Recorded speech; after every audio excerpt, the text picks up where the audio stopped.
요한복음 2장 13절부터 22절까지 말씀입니다. 교독하신 후에 함께 마지막 절 읽습니다.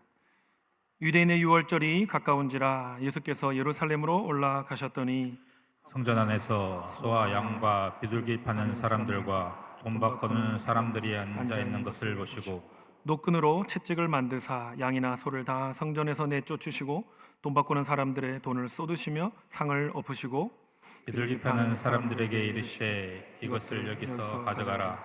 내 아버지의 집으로 장사하는 집을 만들지 말라 하시니. 제자들이 성경 말씀에 주의 전을 사모하는 열심히 나를 삼키리라 한 것을 기억하더라. 이에 유대인들이 대답하여 예수께 말하기를 내가 이런 일을 행하니 무슨 표적을 우리에게 보이겠느냐. 예수께서 대답하여 이르시되 너희가 이 성전을 헐라 내가 사흘 동안에 일으키리라. 유대인들이 이르되 이 성전은 46년 동안에 지었거늘 내가 3일 동안에 일으키겠느냐 하더라.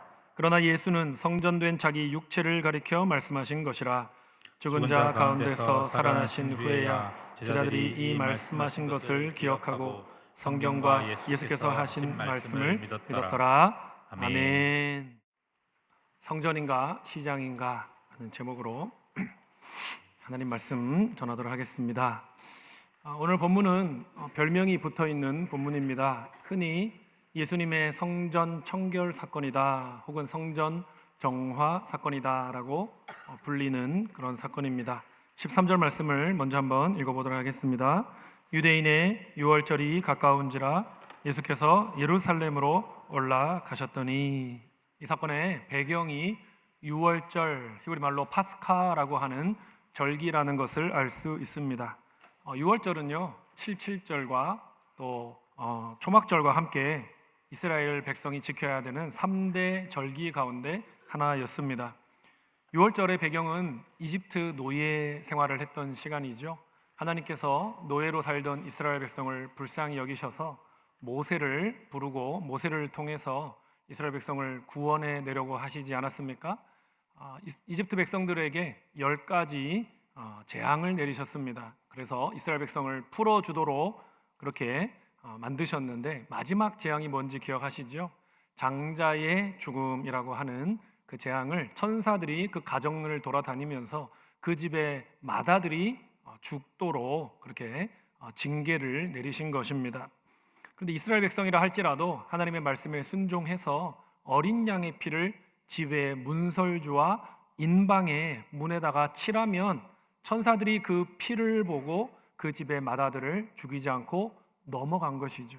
그래서 유월절이라는 말이 유월이라는 말 자체가 넘어간다라는 뜻입니다. 영어로 Passover라고 하죠. 패스란 말 아시지 않습니까? 패싱한다, 그냥 지나가 버린다. 근데 over, 위로 지나간다는 거죠. 그 피를 보고 그 집을 그냥 천사들이 넘겨주는 거죠. 묵과해 주는 그러한 은혜를 입은 날을 이스라엘 백성들이 기념하는 절기가 바로 유월절이었습니다. 하나님께서는 그래서 이 출애굽을 한 이집트를 탈출한 그 절기를 기념하라고 하시면서 모든 유대 남자들이 예루살렘 성전에 올라와서 이 유월절에 감사 제사를 드려라 명령하신 겁니다. 이스라엘 백성들은 가나안 땅에만 산 것이 아니라 세계 곳곳에 도처에 흩어져 살았습니다. 그들을 디아스포라 유대인이라고 하는데요. 그 유대인들까지 유월절을 지키기 위해서 예루살렘 성전으로 많이 모여들었던 것입니다. 그러면 평소에는 예루살렘 인구가 5만이었는데 유월절이 되면 인구가 30만에서 때로는 50만까지 늘어났다라고 하는 기록이 있습니다. 유월절에 성전에 들어가려면 일종의 성전세라고 하는 입장료를 내야 했습니다. 그런데 그 입장료를 내는 동전으로서 로마 동전은 부적절했다는 거죠. 왜냐하면 로마 동전에는 로마 황제의 얼굴이 새겨져 있었습니다. 그래서 성전 당국자들은 황제의 얼굴이 없는 두로 지역에서 만든 특별한 동전을 성전세를 내는 공식 화폐로 사용을 한 것입니다. 그래서 유월절을 지키려고 유대인들이 모여들었을 때에 자기가 살던 지역의 동전을 사용하지 못했고요. 그것을 두로 동전으로 환전을 해야 했던 것입니다. 이것은 대단히 복잡하고 번거로운 일이었습니다. 게다가 유월절 제사를 드리려고 하는 사람은요, 제물을 드려서 하나님께 제사 예배를 드려야 했는데요. 그 짐승을 원칙적으로는 집에서 예루살렘까지 끌고 가야만 했습니다. 가난한 사람들은 비둘기를 가지고 왔고요. 중산층은 염소나 양을 가지고 왔습니다. 부자들은 소를 끌고 예루살렘 성전으로 왔습니다. 하지만 여러분 생각해 보십시오. 먼 지방에 또 타국에 사는 사람이 짐승을 끌고 그 먼 거리를 온다는 것은 보통 어려운 일이 아니었습니다. 그래서 그 예배자들을 돕기 위해서 새로운 시스템이 생겼던 겁니다. 돈만 가지고 오면 예루살렘 성전 앞에서 가게가 있어서 짐승을 살 수 있도록 시스템이 점점 만들어진 것입니다. 이렇게 환전과 재물 판매를 위한 그런 상업시설이 하나둘 생겨났습니다. 그러다가 이 돈맛을 본 사람들이 생겨난 것이죠. 특별히 종교 지도자들이 더 많은 돈을 벌고자 하는 욕심이 생긴 겁니다. 그래서 아예 성전 안에다가 시장을 만들어 버린 것이지요. 시장이 생긴 공간은 이방인의 뜰이라고 불린 18,000평 정도 되는 공간이었습니다. 성전은 크게 세 구역으로 나누어지는데요. 제일 안쪽에 성전 건물, 지성소와 성소가 있는 성전 건물이 있는 지역을, 그 마당을 이스라엘의 뜰이라고 합니다. 그 다음 이제 퍼져 멀리 있는 뜰이 여인의 뜰입니다. 이스라엘 이제 여성들은 거기까지 들어갈 수 있는 거죠. 이방인들은 거기까지 못 들어갑니다. 그래서 마지막 뜰이 제일 넓었는데 바로 이방인의 뜰이라고 불린 장소입니다. 여러분, 이방인의 뜰은 예배 공간입니다. 예배를 드리라고 이방인들에게 내어준 공간입니다. 이스라엘의 뜰이나 여인의 뜰에 들어갈 수 없는 이방인들 가운데 여호와 하나님을 믿는 사람들이 있었거든요. 그들이 하나님을 노래하고 율법을 읽는 예배의 장소가 바로 이방인의 뜰이었습니다. 그런데 돈맛을 알아버린 유대의 종교 지도자들이 예배의 장소를 시장으로 바꿔버린 겁니다. 한쪽에서는 돈을 바꾸고요, 한쪽에서는 양과 염소를 팔고 있었던 것이죠. 또 환전상들은 돈을 바꿔주면서 막대한 수수료를 걷어서 취했던 겁니다. 상인들은 재물을 팔면서 당신이 가지고 왔으면 제사장들이 불합격 판정을 내릴 수 있지만 내가 파는 동물을 가져가면 반드시 합격됩니다, 보장을 해주는 거예요. 그렇게 보장해주면서 짐승을 턱없이 높은 가격에 판매했던 겁니다. 여러분, 이런 부조리한 일들이 그냥 일어날 수 있었겠습니까? 그럴 수 없죠. 성전의 종교 지도자들의 그 협조 아래 혹은 계획 아래 그런 일들이 일어났던 겁니다. 하나님을 향한 예배가 드려져야 되는 거룩한 공간인데 사람의 욕심을 채우는 시장 바닥이 되어 버린 겁니다. 예수님은 이런 타락한 성전의 모습을 보시고는 의로운 분노를 표현하셨습니다. 노끈으로 채찍을 만드셨고요, 환전상들과 또 상인들과 짐승들을 성전에서 내쫓아 버리셨습니다. 왜 그렇게 하셨습니까? 거짓된 예배가 차지하고 있는 자리에 참된 예배를 회복시키려고 하신 것이죠. 오늘 말씀을 통해서 여러분이 참된 예배를 회복하게 되시기를 바랍니다. 하나님과의 진실한 교제를 회복하는 계기가 되기를 바랍니다. 저와 여러분의 예배에 혹시 탐욕이 스며들어 있다면, 기복신앙이 침투해 있다면 그것을 쫓아내고 그 대신에 주님을 향한 사랑과 헌신이 회복되는, 변화가 일어나는 그런 복된 시간이 되기를 간절히 소망합니다. 첫 번째로 여러분이 기억해야 되는 것은요, 참된 예배를 방해하는 장애물을 보고 제거해야 하는 것이죠. 14절 말씀 같이 읽어보겠습니다. 시작. 성전 안에서 소와 양과 비둘기 파는 사람들과 돈 바꾸는 사람들이 앉아있는 것을 보시고, 예수님께서 성전의 현실을 보셨다라고 말하고 있습니다. 예배의 자리가 인간의 탐욕을 채우는 자리로 바뀌어 있는 것을 보셨습니다. 환전소와 시장으로 바뀐 것을 보셨습니다. 여러분, 예수님이 보신 것은 그저 눈으로 본 행동이 아니죠. 현실을 간파하는 행동이었습니다. 어떤 현실을 간파하셨습니까? 하나님께 참된 예배를 드리지 못하도록 방해하는 장애물이 있다는 것을 간파하신 거죠. 처음에는요, 멀리서 예루살렘을 찾아오는 그 예배자들을 도우려는 선한 의도로 하나하나 상업시설이 생겨났습니다. 디아스포라 유대인들을 배려하려는 마음으로 소와 양과 비둘기를 파는 사람들, 돈 바꿔주는 사람들이 생겨났을 겁니다. 성전 제사를 돕기 위해 생겨난 거죠. 그런데 여러분, 나중에는요, 몇몇 상업시설이었던 수준에서 더 커지게 된 겁니다. 아예 시장이 생기게 된 겁니다. 그리고 시장의 이윤을 위해서 성전 제사가 존재하는 것과 같이 변질되어 버린 거죠. 여러분, 주객 전도라는 말 아시지요? 주인과 손님이 자리가 바뀌었다는 뜻입니다. 손님이 주인의 안방을 차지하고 주인을 몰아냈다는 말입니다. 성전 제사를 위해 상업시설이 존재했는데 이제는 상업시설을 위해, 시장을 위해 성전 제사가 존재하는 형국이 되어 버린 겁니다. 서서히 그런 일이 일어났기 때문에 많은 사람들은 그 변질을 알아차리지 못했습니다. 차렸던 사람들도 그것을 지적할 용기를 갖지 못했습니다. 하지만 예수님은요, 이런 현실을 간파하셨죠. 그리고 하나님의 아들로서 의분을 가지고, 용기를 가지고 그 왜곡된 현실을 지적하셨던 것입니다. 15절과 16절 같이 읽어보겠습니다. 시작. 노끈으로 채찍을 만드사 양이나 소를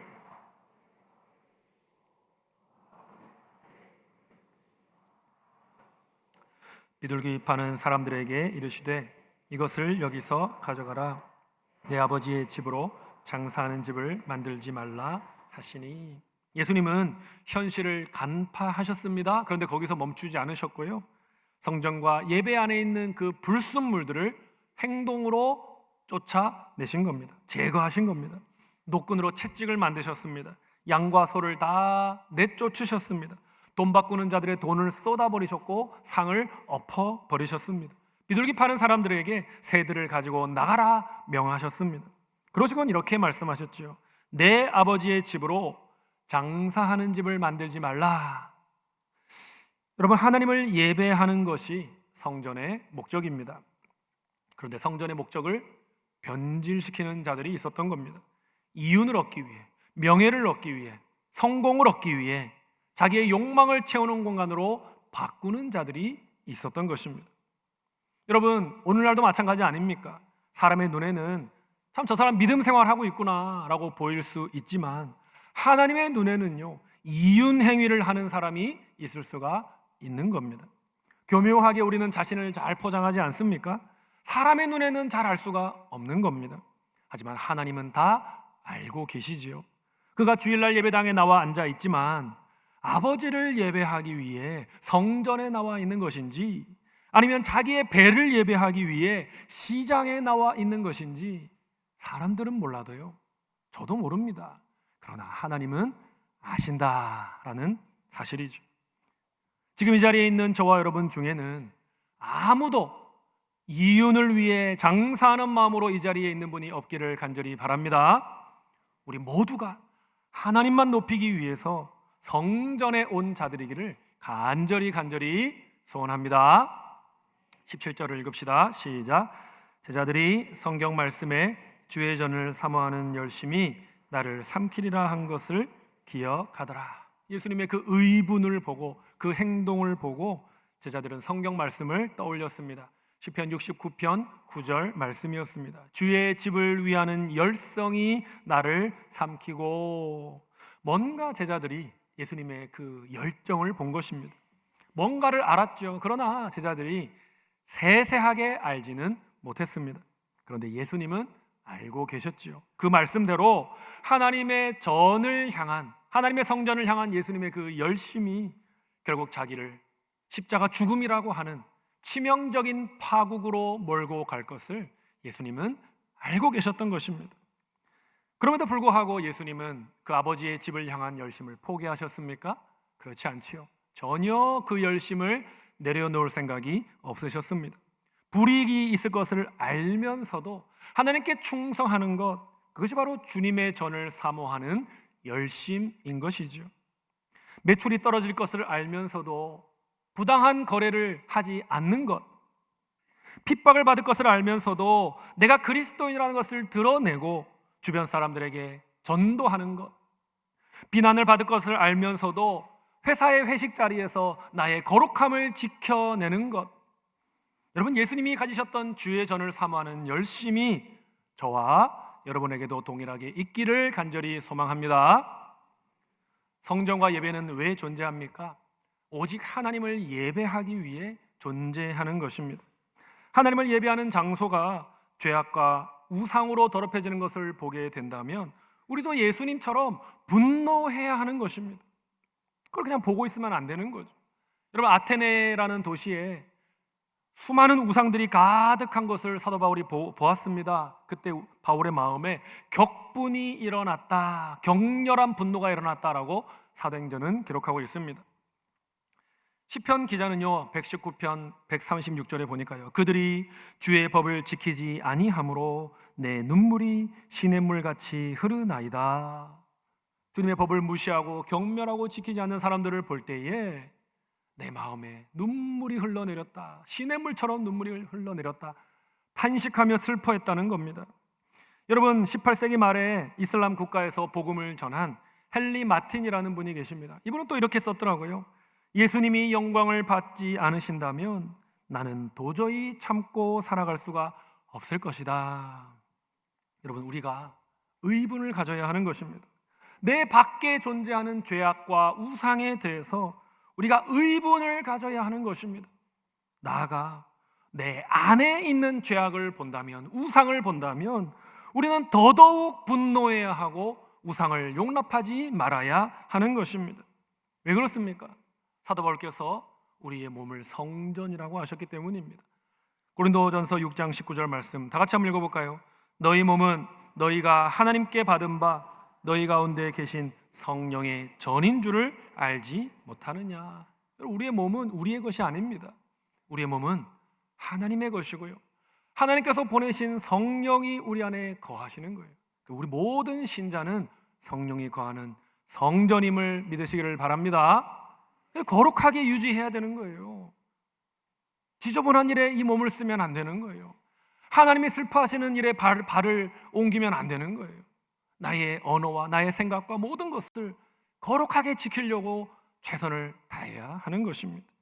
성령의 전이기 때문에 내 몸과 마음이 하나님을 예배하는 모습이 아니라 나의 욕망을 채우려고 헛된 우상을 섬기는 방향으로 치우쳐 있는 것을 발견하게 된다면 어떻게 해야 됩니까? 회개해야 하는 거죠. 불순물을 제거해야 하는 겁니다. 성령님께 나를 철저히 굴복시켜야 하는 것입니다. 예수님께서 가지셨던 이 주의 전을 사모하는 열심이 저와 여러분에게도 동일하게 있기를 간절히 바랍니다. 참된 예배를 방해하는 장애물이 있다면 제거하십시오. 그리고 주님이 기뻐하시는 두 가지 예배, 삶의 예배와 예배당 예배를 주님께 아름답게 올려드리는 저와 여러분이 되기를 간절히 소망합니다. 두 번째로 여러분 기억해야 되는 것은요, 참된 성전이 되시는 그리스도 위에 인생을 세우셔야 합니다. 예루살렘 성전은 유대인들의 자긍심이었습니다. 그들의 자랑이었습니다. 얼마나 이 성전이 의리의리하고 아름다웠는지 모릅니다. 헤롯 대왕이 이 성전을 짓기 시작했거든요. 근데 예수님 당시에 이미 46년 동안 짓고 있었습니다. 이미 엄청난 규모의 성전이 완공되어 있었습니다만 최종적인 완성은 아직 멀었어요. 훨씬 더 후에 역사책을 보면은 한 25년 더 뒤에 돼야 이 성전이 완성이 됩니다. 마치 오늘날 여러분이 바르셀로나의 사그라다 파밀리아라는 그 성가족 예배당, 가우디가 설계한 예배당 아직도 짓고 있지 않습니까? 아직 완성이 안 됐어요. 엄청난 오랜 시간 동안 짓고 있죠. 화려하고 엄청난 예술적인 가치가 있죠.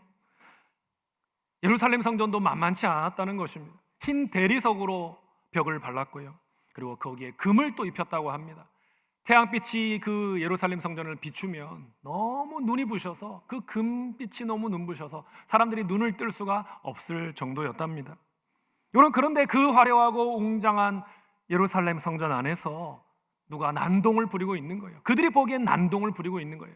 나사렛에서 온 한 목수 출신의 이름 없는 선생이 성전을 뒤집어 엎고 있는 겁니다. 여러분, 종교 지도자들이 볼 때 얼마나 열받겠습니까? 얼마나 눈에 가시겠습니까? 이방인의 뜰을 시장으로 바꾼 것에 대해서 어쩌면 조금은 양심의 가책을 느끼기도 했을 겁니다. 하지만 그들은 예수 당신이 누구길래 이것을 바로 잡겠다고 감히 나서는가 질문하고 있는 거죠. 18절 말씀 같이 한번 읽어볼까요? 이에 유대인들이 대답하여 예수께 말하기를 내가 이런 일을 행하니 무슨 표적을 우리에게 보이겠느냐? 당신이 누군데 여기에서 이 난리를 치느냐 따지고 있는 겁니다. 당신이 이렇게 할 자격이 있냐? 권위가 있냐?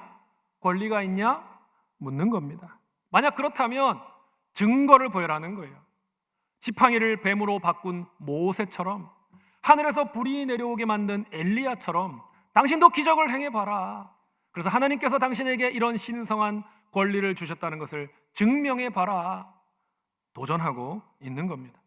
그 요구에 대해서 예수님이 대답을 하시죠. 19절과 20절입니다. 다 같이요. 예수께서 대답하여 이르시되 너희가 이 성전을 헐라 내가 사흘 동안에 일으키리라.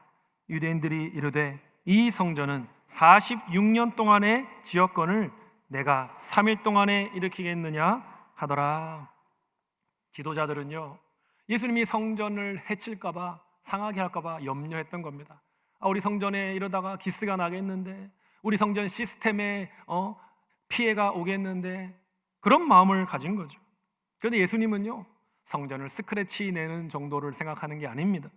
뭐라고 하십니까? 이 성전을 헐어버려라. 더 강하게 도전하십니다. 너희가 이 성전을 헐어버리면 사흘 안에 내가 이 성전을 다시 짓겠다라고 말씀하십니다. 여러분, 성전을 파괴하는 주체가 누구라고 하십니까? 잘 보면요, 너희가 이 성전을 헐라 말씀하셨습니다. 성전을 파괴하는 주체는 성전 제사를 변질시키고 하나님보다 인간의 욕망을 예배하는 것으로 바꾸어버린 그 당사자는 예수님이 아니라는 거죠. 그 당사자는 예수님께 도전하는 유대인들이라는 겁니다. 특히 종교 지도자들인 것이죠. 그들이 성전을 파괴하고 훼손하고 있는 거죠. 그렇게 한다 할지라도 예수님 뭐라고 하십니까? 내가 사흘 동안에 일으키리라. 즉 예수님께서는 몸소 참된 예배를 회복시키마 말씀하시는 것입니다. 하나님의 아들인 예수님만이 훼손된 제사를, 망가진 예배를 복구하실 수 있는 겁니다. 그런 자격이 있으시고 그런 능력이 있으신 분이라고 말씀하고 있는 겁니다. 여러분, 우리도 예수님 말씀에 귀를 기울이지 않으면요, 우리 중 누구라도 성전을 훼손할 수 있는 자가 될 수 있는 겁니다. 그럴 위험이 우리 모두에게 있는 것입니다. 종교 지도자들은 꿈이나 꿨겠습니까? 우리가 성전을 파괴한다고, 우리가 성전을 훼손한다고, 우리가 예배를 훼손한다고. 그들이 그 당사자란 사실을 꿈도 꾸지 않았습니다. 관행이 되어버린 성전 안의 시스템을 그들은 그냥 받아들였던 거죠. 그 시스템에 대한 익숙함이, 또 그들의 이윤이 너무나 컸기 때문에 이방인들의 예배를 그들이 차단하고 있다는 사실을 잘 몰랐던 것이죠. 알았더라도 그 마음을 눌렀던 것이죠. 탐욕이 너무 크면요, 죄책감을 이겨버리는 것입니다. 여러분, 누구든지 죄에 익숙해지면요, 영적인 진실을 앞에 눈 감아 버리게 됩니다. 우리는 어떻습니까? 혹시 그런 모습이 없습니까? 혹시 우리는 종교자들의 모습을 닮아 있지 않습니까? 명예 때문에, 이익 때문에 신앙 공동체를 어지럽히거나 예배를 이용하거나 지체들의 믿음을 훼손하는 모습이 우리에게는 없습니까? 겸손히 오늘 본문을 통해 우리 자신을 돌아보아야 하는 것이죠. 그런데 예수님이 성전을 허물라 하셨습니다. 그러면 내가 다시 세우리라 하셨습니다. 그런데 여러분, 이 성전은요, 건물에서 멈추지 않는 겁니다.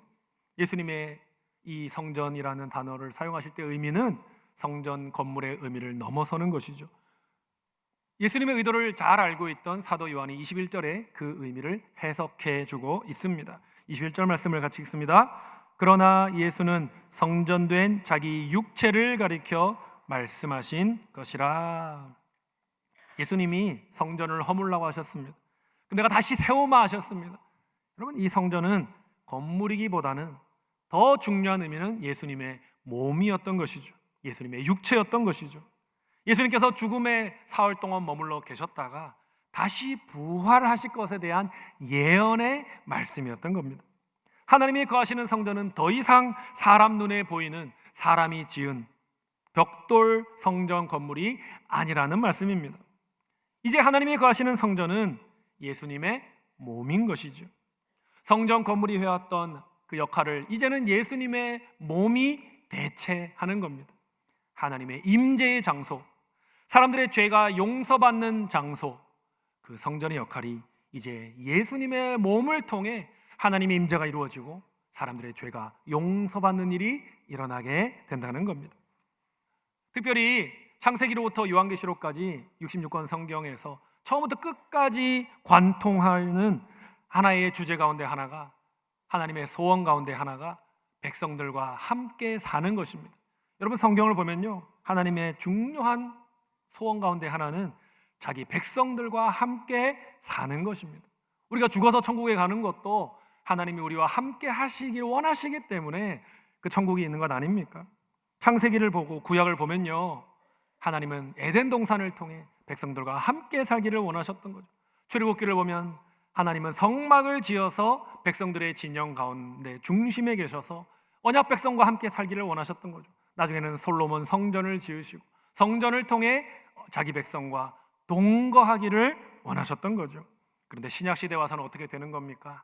하나님께서는요, 이제 더 이상 건물을 통해 자기 백성과 동거하시는 게 아니라는 거예요. 이 땅에 독생자로 보내신 분 예수 그리스도의 피와 뼈와 살로 이루어진 그 몸을 통해 성전 삼아 거하기를 원하시는 겁니다. 그리고 예수님이 승천하신 이후로는 이제 교회 공동체를, 예수 그리스도의 몸인 교회 공동체를 통해 하나님은 자기 백성과 거하기를 원하시는 겁니다. 그게 바로 하나님의 가장 간절한 소원인 것이죠. 다시 오늘 본문으로 돌아가면 예수님의 몸이 새로운 성전이 된 것입니다. 죄 사함을 위해 성전에서 드려지던 모든 제사들이 새 성전이신 예수님의 몸을 통해 드려지게 되는 겁니다. 예수님의 십자가 죽음은요, 구약의 모든 제사가 가리키는 바를 성취한 것입니다. 새로운 예배의 시대가 열린 거죠. 어떻게 새로운 예배의 시대가 열렸습니까? 세 가지 측면이 있습니다. 첫 번째는 예수님이 친히 성전 건물이 되신 거죠.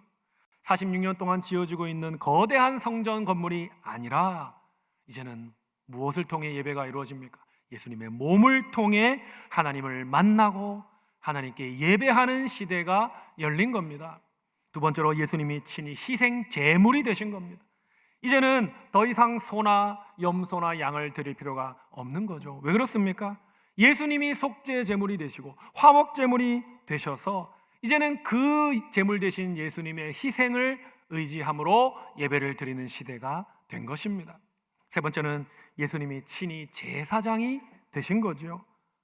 구약시대의 사람 제사장은요, 앉아 있을 겨를이 없었습니다. 서서 제사를 집전했습니다. 계속해서 사람들이 죄를 짓고요, 그 죄를 용서받기 위해 제사를 드리러 오는 거예요. 제사장들이 너무 분주합니다. 한 사람이 죄를 짓고 와서 또 제사 드리고 나서 또 죄를 짓고 또 찾아오는 거예요. 그래서 인간 제사장의 특징은 뭐냐면 서서 제사를 드리는 거예요. 그러나 우리 예수님은 어떻습니까? 영원한 효과를 가져오는 십자가의 제사를 하나님께 드린 것이지요. 단번에 영원한 제사를 드리셨기 때문에 이제 더 이상 제사를 드릴 필요가 없는 거예요. 예수님은 그래서 지금 어디에 계십니까? 하나님 보좌 우편에 앉아 계시는 거예요. 서 계시는 것이 아니고 앉아 계시는 거예요. 그것은 예수님의 십자가 사역의 완성, 그 사역의 충족성을 의미하는 것입니다. 여러분, 그렇게 예수님은요, 성전에서 행해진 구약 제사의 모든 것을 다 성취해 주신 것입니다. 22절 말씀 같이 읽습니다. 시작. 죽은 자 가운데서 살아나신 후에야 제자들이 이 말씀하신 것을 기억하고 성경과 예수께서 하신 말씀을 믿었더라. 제자들은요, 예수님이 죽으실 때까지만 하더라도 예수님을 잘 알지는 못했습니다. 성경을 보면 제자들은 예수님을 정말 오랫동안 오해했습니다. 그런데 제자들이 예수님을 올바르게 알게 된 그 계기가 무엇이냐면요, 바로 예수님의 부활인 거예요.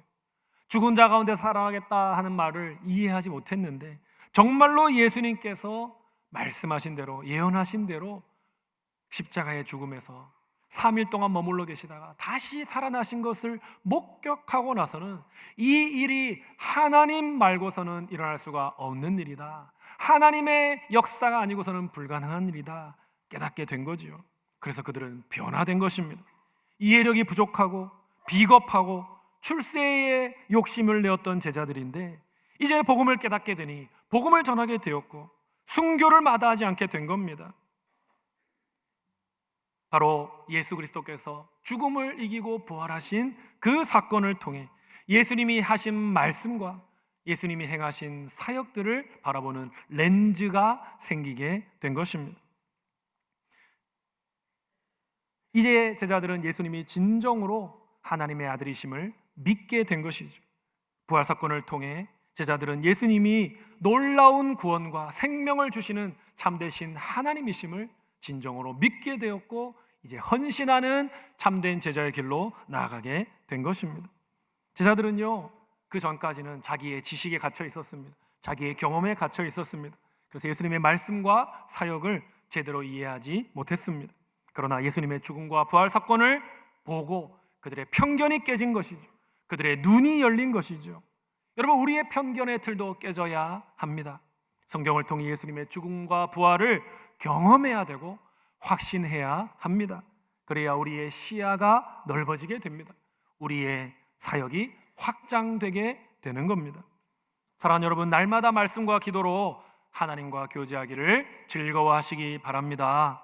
그러할 때에 여러분이 더 하나님을 알게 되고 더 사랑하게 되고 더 큰 믿음을 가진 사람으로 성장하게 될 것을 믿으시기를 바랍니다. 말씀을 듣겠습니다. 여러분, 예배는 우리의 전부가 되어야 합니다. 예배는 우리의 삶의 일부가 아니라 전부가 되어야 합니다. 사도 바울께서 로마서 14장에 보니까요, 우리 중에 누구든지 자기를 위하여 사는 자가 없고 자기를 위하여 죽는 자도 없도다.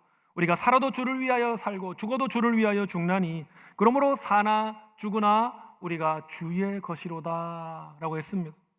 우리는 사나 죽으나 주님을 위해야 합니다. 또 우리는요, 바울사도 이 말씀을 기억해야 됩니다. 고린도전서 10장 31절, 그런즉 너희가 먹든지 마시든지 무엇을 하든지 다 무엇을 위해 하라? 하나님의 영광을 위하여 하라.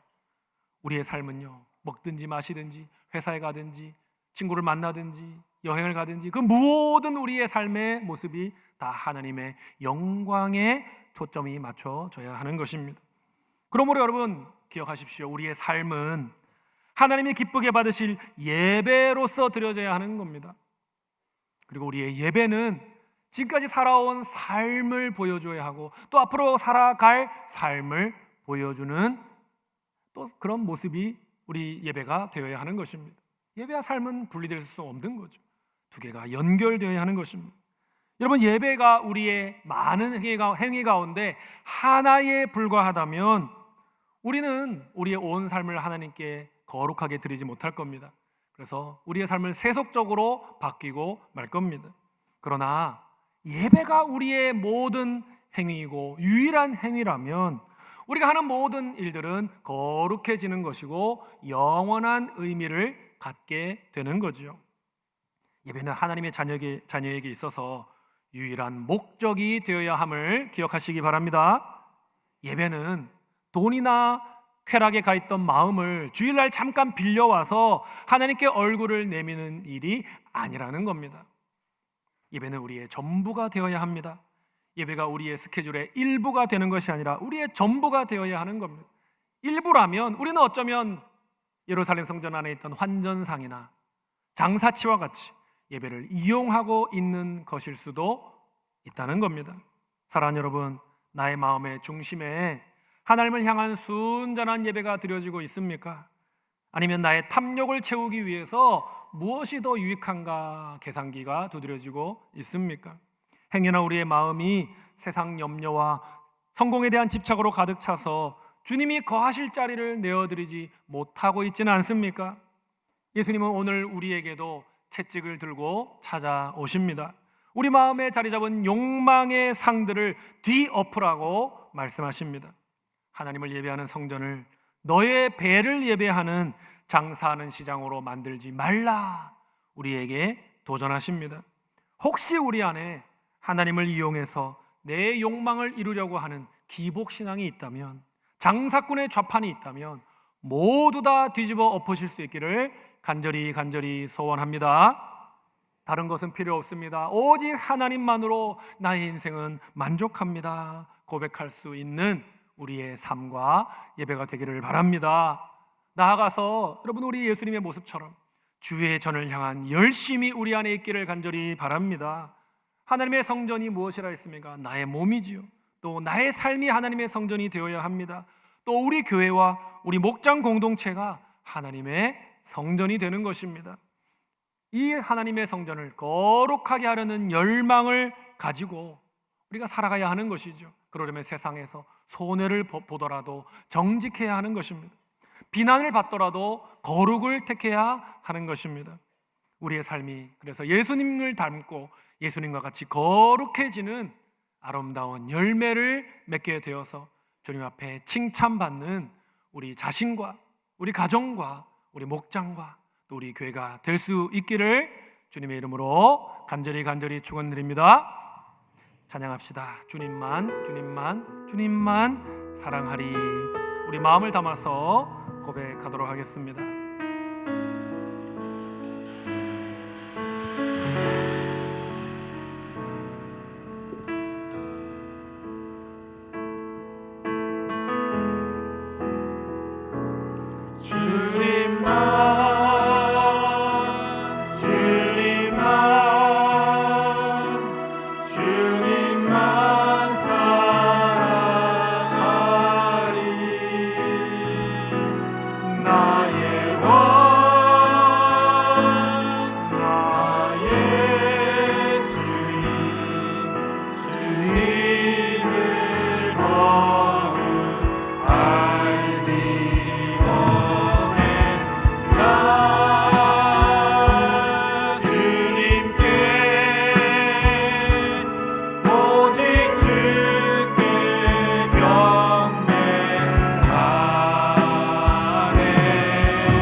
사랑하는 울산시민 교회 가족 여러분, 주신 말씀 기억하면서 우리 결단의 기도를 하나님 앞에 올려드립시다. 첫 번째로 내 안에 있는 탐욕과 기복신앙이 있다면 회개하게 하시고 예배의 본질을 회복하도록 도와주시옵소서. 주의 전을 사모하는 열심을 품게 하여 주시고 일상에서도 거룩한 삶의 예배를 드리게 도와주시옵소서. 세 번째로 참 성전이 되시는 예수 그리스도 위에 나의 인생과 나의 신앙을 굳게 세우게 도와주시옵소서라고 우리 다 같이 함께 말씀 기억하면서 하나님 앞에 결단의 반응을 올려드리도록 하겠습니다. 하나님 아버지,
예배의 자리가 내 욕망을 채우는 시장이 되지 않도록 도와주시옵소서. 입술로는 주님을 부르면서도 내 마음속으로는 내 욕망과 유익을 추구하는 모습이 나의 예배 가운데 있었다면 회개하게 하여 주시옵소서. 내 안에 도사리고 있는 기복신앙과 탐욕이 있다면 주님 채찍을 들고 찾아오셔서 물리쳐 주시옵소서. 내 마음 중심에서 나는 하나님 한 분만으로 만족합니다, 진실한 고백이 드려지게 하여 주시고 오직 주님만 거하시는 거처로 내 마음을 내어드리게 하여 주시옵소서. 주님의 전을 사모하는 열심을 부어주셔서 주님을 사랑하는 열심이 나의 삶을 채우게 하여 주시옵소서. 이 예배당 밖을 나선 후에도 내가 하나님의 성전으로서 이 세상에 살아감을 잊지 않게 하여 주시옵소서. 이익을 추구하기보다 정직을 택하게 도와주시고 비방과 조롱을 당할지라도 하나님께 대한 거룩과 충성을 선택하는 용기를 부어 주시옵소서. 먹든지 마시든지 무엇을 하든지 그 모든 일이 주님의 영광을 위한 예배가 되게 하여 주시옵소서. 성경과 예수님의 말씀을 부활을 통해 믿게 된 것처럼 주님, 우리도 영적인 눈을 뜨기를 소원합니다. 말씀과 기도의 생활을 통해 주님의 십자가 죽음과 부활을 더 생생하게 더 깊이 깨닫게 하여 주시고 그것이 나의 삶에 와서 부딪히게 하여 주셔서 주님과의 깊은 교제를 통해 주님을 기뻐하는 삶을 살며 하늘의 기쁨을 누리는 삶을 살며 이 기쁜 소식을 세상에 전파하는 축복의 통로로 살도록 도와주시옵소서. 나의 삶을 통해 나의 예배를 통해 온전히 영광 받으실 우리 주님을 찬양하오며 살아계신 예수님의 이름으로 기도드립니다. 아멘. 오늘 말씀을 듣고 결단한 내용에 대해서 기도받기 원하시는 분, 시민교회에 등록하기 원하시는 분, 세례받기 원하시는 분, 중보기도를 부탁하시는 분들은 예배 후에 맨 앞자리로 나오셔서 헌신카드를 작성해 주시기 바랍니다. 이제 평안한 마음으로 세상에 돌아가십시오. 선한 일에 용기를 가지시고 악을 악으로 갚지 마십시오. 항상 약한 자를 돕고 우는 자를 돌아보며 고난당하는 이웃을 위로하십시오. 모든 사람을 존중하며 주님께 봉사하고 주님을 사랑하십시오. 모든 일을 믿음과 사랑으로 행하며 어떤 일에도 희망을 포기하지 마십시오. 거룩하신 성령님께 순종하여 기쁨과 감사의 생활을 다시 회복하십시오. 하나님 아버지께서는 항상 여러분과 동행해 주실 것입니다. 아멘.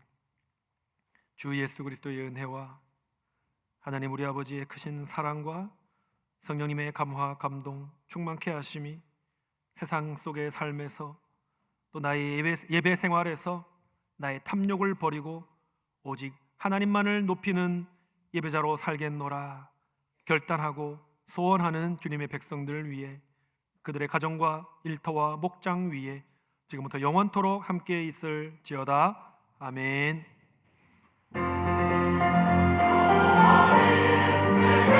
아멘.